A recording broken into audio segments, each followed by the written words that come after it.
텔레그램을 이용해 성착취 범행을 일삼은 일명 목사방의 총책 33살 김노간의 신상이 공개됐습니다. 피해자는 총 234명이고 이 가운데 3분의 2가량이 미성년자인데요. 텔레그램 성착취 범죄가 세상에 알려지는 계기가 됐던 조주빈의 이른바 박사방 사건 피해자보다 3배 이상 많은 겁니다. 안녕하세요, 여러분. 오늘도 중요한 법 이야기를 가지고 변호사님들 함께 이야기 나누겠습니다. 변호사님 인사 나누시죠? 안녕하십니까. 전직 경찰 겸 변호사입니다. 안녕하세요. 양남주 변호사입니다. 네, 변호사님 오늘은 어떤 내용을 가지고 이야기를 해볼까요? 네, 많은 분들이 우려하는 디지털 성범죄에 대해 이야기해 보겠습니다. 특히 박사방 사건에 이어 목사방과 같은 사례에서 볼 수 있듯이 텔레그램을 이용한 디지털 성범죄가 어떻게 이루어지는지, 그리고 이에 대한 법적 처벌과 신상 공개 문제까지 말씀드리겠습니다. 디지털 성범죄는 단순한 불법 촬영을 넘어서 조직적으로 운영되는 경우가 많고 처벌이 강화되는 만큼 이에 대한 정확한 정보를 제공해 드리고자 합니다. 네, 우선 디지털 성범죄가 정확히 무엇인가요? 네, 디지털 성범죄란 불법 촬영, 유포, 협박, 성적 착취 등을 포함하는 광범위한 개념입니다. 최근에는 텔레그램과 같은 익명성이 강한 플랫폼을 통해 조직적으로 운영되는 경우가 많아지고 있습니다.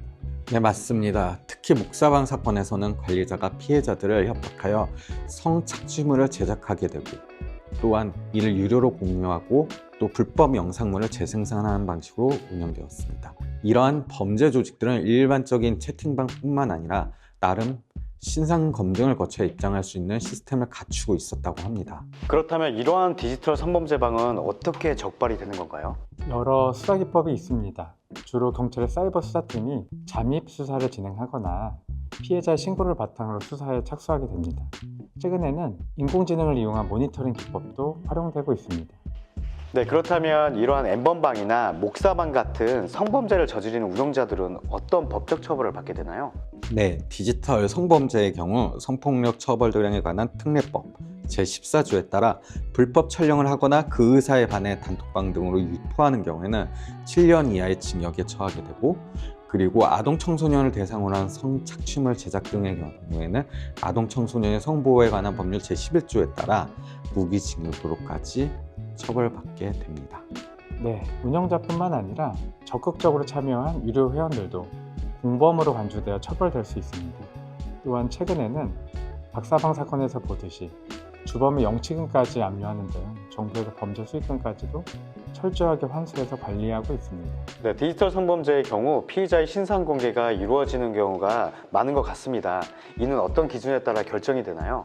성범죄자의 신상 공개는 국민의 알 권리와 재범 방지를 위해 이루어지며, 신상 정보 공개를 결정할 때에는 범죄의 중대성, 범행 후 정황, 피해자 보호 필요성, 피해자의 의사뿐만 아니라 피해자의 인권 등까지도 고려하여 결정하게 됩니다. 실제 사례를 보면 박사방이나 목사방과 같은 주요 범죄자의 경우 신상 공개가 결정되었고 이로 인해 사회적 경각심이 커졌습니다. 하지만 신상 공개가 피의자의 인권과 충돌할 가능성도 있어서 신중하게 결정할 필요도 있습니다. 네, 그렇다면 디지털 성범죄자의 신상 공개는 반드시 필요하다고 보십니까? 범죄의 중대성을 고려하면 신상 공개는 재범 방지와 경각심을 주는 데 중요한 역할을 하고 있습니다. 일단 신상 공개가 되면 낙인 효과 등으로 일상적인 생활이 어려워진다는 점에서 법적 요건을 엄격히 충족하는 경우에 한해 제한적으로 이루어져야 합니다. 맞습니다. 특히 신상 공개는 범죄자의 재범 가능성과 사회적 위험성을 고려해야 하며 공익과 형평성을 함께 고려해야 합니다. 네, 오늘은 디지털 성범죄의 실태와 처벌 그리고 신상 공개 문제에 대해 이야기 나눠봤습니다. 정말 중요한 정보였는데요. 두 분 변호사님 감사드립니다. 네, 감사합니다. 앞으로도 유익한 법률 정보를 제공해 드리겠습니다. 시청해 주셔서 감사합니다. 다음에도 알찬 내용으로 찾아뵙겠습니다. 네, 오늘도 좋아요, 구독, 알람 설정 부탁드립니다. 감사합니다. 네, 감사합니다. 감사합니다.